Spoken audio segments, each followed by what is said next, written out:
Sons of the Forest has been delayed once again to February 23rd, 2023. But hey, we got a new gameplay clip and also the official price for the game! And yeah, it also got delayed and we have to wait 5 months. Yeah. Hey survivors! Yeah, Sons of the Forest got once again delayed to February 23rd, 2023. And then it postponed the release for 4 months, so with 50 days remaining, now the day count is up again to 175. This is not the best news we could get, but we already knew a delay was coming. Let's get into the video, but before I start, leave a like and consider subscribing, follow me on all the social media, especially on our Reddit community and Discord server, on Instagram and Facebook, and enjoy the video.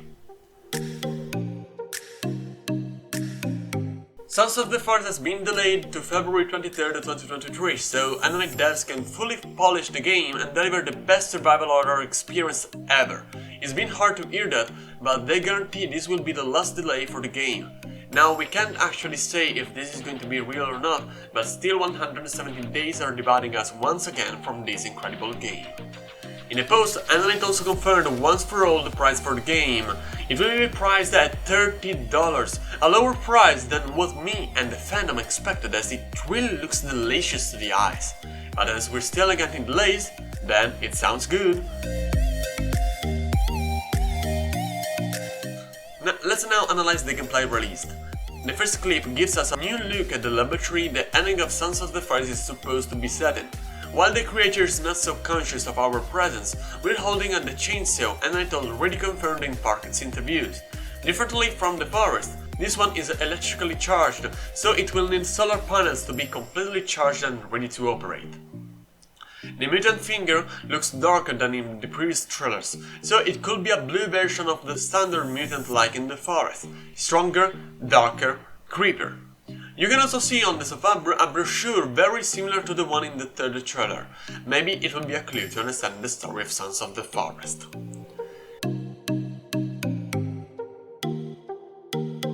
We got a new look at the winter season with a fight sequence. We can clearly see how well done the snow has been made and how it covers everything except for the player and the cannibals, and how good is the relation between the NPCs and the environment as this cannibal jumps on the rock. Judging by the next sequence, the dead body of the cannibal we killed with the bow is being carried closer to the rock by a cannibal, the same that now is attacking us. You can also notice the new screen effect caused by cold and raining weather, with some water drops at the corners of the video.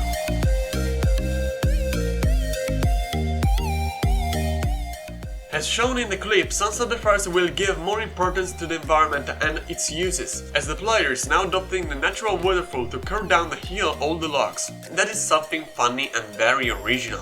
I liked it a lot, as it's a smart way to improve the game mechanics, even though it needs big improvements, in my opinion, for the water effects.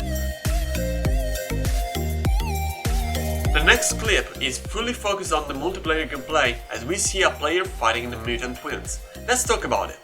He's wearing a Rebreather, so it will come back from the forest. It really looks the same as the previous game, so is the entire player, moving backwards to escape the mutant.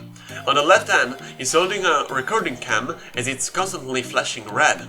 It can finally explain what this object is in the inventory image shared previously, that we couldn't even understand what was.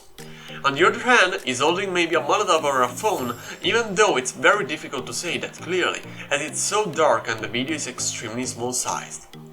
Between the two fighters, we can also see two dead soldiers' bodies. This gives credit to my personal theory about the death logic in Sons of the Forest.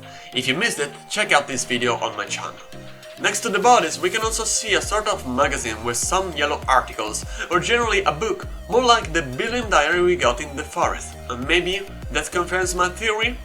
Pretty interesting. Then the player we're playing as is holding an electric torch and a machete, as confirmed previously. If we slow down the video, you can also notice that the player is being attacked by a twin mutant. We can barely recognize its torso or its hand, as it's extremely dark and it's going on fire. This sequence is pretty interesting though. We see a cannibal peacefully approaching our chair and sitting down in front of the player, moving his weapon, formed by an arm and a stick. He's one of the masked guys we saw in the second trailer, but doesn't look like a cannibal leader as we all expected. He could be resting before he dies, as there are many blood traces on the ground, and he's enjoying a peaceful death. That would literally blow my mind off, as that means the AI is extremely detailed. On the left side of the clip, we can also notice a wooden coffin with a skeleton in there. This is pretty sick, as that night revealed they were working on a new mechanic about burying bodies in one of Arcade's interviews. Well, they made it. More interesting is the reason why it isn't a body, but a skeleton. That means dead bodies will turn into skeletons by time. This is such a good detail I really appreciated. Lastly, on the right side, we can see a temporary shelter, the same as in the forest. Differently from the second trailer, it is covered in leaves, so we can expect its appearance will change based on the climate. Personally, I don't blame Android for having delayed the game. I expected a delay to December or early January 2023, definitely not at the end of February. Nonetheless, the clip release really shows how hard this game needs a full polish. In my opinion, the reflections are a bit wrong, the water effects need to be improved, the players' movements need to be more realistic and less similar to the first ones. I think the game needs time to be perfect, and I don't mind about this delay, because I do understand. Just my opinion. Guys, please don't attack me, because that is just my personal opinion, not an absolute truth. Guys, I hope you enjoyed this video, leave a like and consider subscribing, follow me on all the social media, especially on our Reddit community and Discord server, on Instagram and Facebook. If you noticed something I missed, well, let me know down in the comments, and always remember to survive the forest.